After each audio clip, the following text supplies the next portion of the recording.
السلام علیکم ورحمۃ اللہ وبرکاتہ۔ محترم حضرات، ہمارے معاشرے میں ایک یہ بھی بہت بڑی کمزوری ہے کہ کسی بات پر فوراً یقین کر بیٹھتے ہیں، اور ان میں سے ایک چیز جو میں ذکر کرنے جا رہا ہوں وہ یہ ہے کہ فال نکالنا۔ مثال کے طور پر کسی کے گھر چوری ہو جائے تو اب وہ چوری ہو گئی تو وہ رپورٹ نہیں کرنے جائے گا، اس سے معلوم نہیں کرے گا جس پہ شک ہے، بلکہ کسی عالم کے پاس جائے گا، عامل سے جا کے معلوم کرے گا کہ بھئی میری چوری کسی نے فال نکالیے۔ اور وہ یہ فال نکالنا یا ہاتھوں کی لکیر دیکھ کر پتہ لگانا، یہ سب شریعت میں جائز نہیں ہے، یہ حقیقت نہیں ہے کچھ بھی۔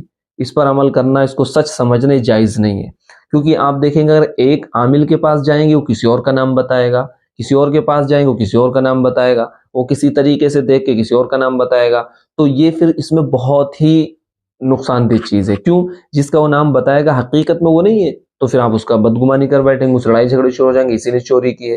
اسی طریقے سے دوسرا کسی کا نام بتا دے گا، قرآن سے فال نکالتے ہیں کچھ لوگ، قرآن کھولا اس پہ انگلی رکھ لیتے ہیں، جس حرف آئے گا اسی حرف نے فلاں انسان نے چوری کی ہے، تو قرآن سے بدگمان ہو جائے گا۔ تو اس لیے شریعت نے منع کیا ہے کہ فال نکالنے سے یہ نہیں پتہ چلتا کہ فلاں چور ہے، اور ہمیں اس پر یقین بھی نہیں کرنا چاہیے۔ جو اس کے دوسرے طریقے ہیں ہمیں وہی استعمال کرنے چاہیے۔ اگر فال نکالنے سے چور کا حقیقت پتہ چل جایا کرتی تو گورنمنٹ تھانے میں ایک فال نکالنے والا عامل بٹھا دیتی، تو اس سے عاملوں کی بھی جاب بہت زیادہ لگتی، فوراً پتہ چل جاتا کہ چوری فلاں آدمی نے کی ہے، آسانی ہو جاتی پولیس کے لیے۔ اس لیے میرے دوستو، یہ یقین کرنے کی چیز نہیں ہے، اس کو شریعت نے جائز قرار نہیں دیا، بلکہ ناجائز ہے ایسا یقین کرنا۔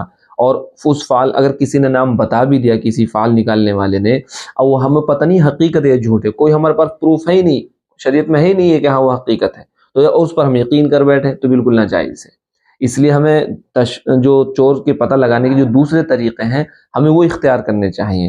مثال کے طور پر اس سے پیار سے معلوم کریں، ڈانٹ ڈپٹ کے معلوم کریں، پولیس میں جا کے رپورٹ کریں، اس طریقے سے معلوم کرنا چاہیے۔